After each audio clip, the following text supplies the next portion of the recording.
Bak görüyor musun dayı? Yine albakkan ama. Albakkan. İki tarafı da kan.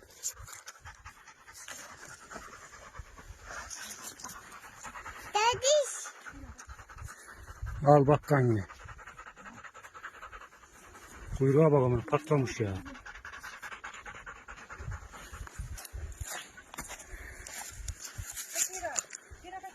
Ne bak.